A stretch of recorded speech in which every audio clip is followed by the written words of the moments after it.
ኢየሱስም በምኩራቦች እያስተማረ የእግዚአብሔር መንግሥት የምስራች ቃል እየሰበከ በሕዝቡ መካከል ማንኛውንም ደዌና ሕመም እየፈወሰ ያስተምራል፣ ይሰብካል፣ ይፈውሳል። ሉቃስ 6:18 ደግሞ እነዚህም የመጡ ሊሰሙትና ካለባቸው ደዌ ሊፈወሱ ነበር።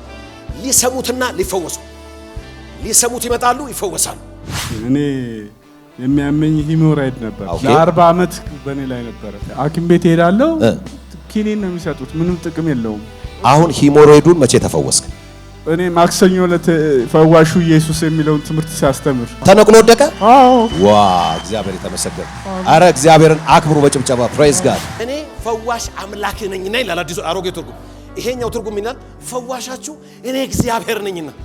እስቲ እጅን ዘርጋና ፈዋሼ እግዚአብሔር ሆይ በል እስቲ። 15 ዓመት ሂሞራይድ ያማት ነበር።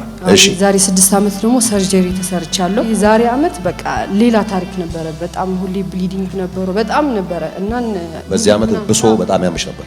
በጣም እና ሆስፒታል ከሄድኩ ድጋሚ ሰርጀሪ ይሉኛል። አልሄድም አልኩና ትናንትና ስታስተምር አንዳንድ በሽታዎች እኮ እንዲህ ቃል የተናገረ ከሰውነታችሁ ለቆ ይሄዳል ያልክ ነበር። ሆሞሬድ ለታመሙ ሰዎች እግዚአብሔር ዛሬ ፈውሳቸው ነው ያለ ነው። እዛ እንዴ ለኔ እኮ ነው አልኩት ለሰመረ 5 ቀን በኋላ እንዴት ሆንሽ ሲሉኝ እኔ ለካ ቀሉኛል። ወገቤ በቃ መቆም አልችልም። በጣም ነው የሚያመው ማለት ነው። ያው እግዚአብሔር ፈውሶኛል።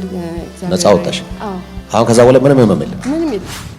ፈዋሻችሁ እኔ እግዚአብሔር ነኝና በጌታ በኢየሱስም የእግዚአብሔርን ፈውስ ተቀበሉ። የሰማይ ፈውስ ተቀበሉ። ከራስ ፀጉር እስከ እግር ጥፍር ተቀበል።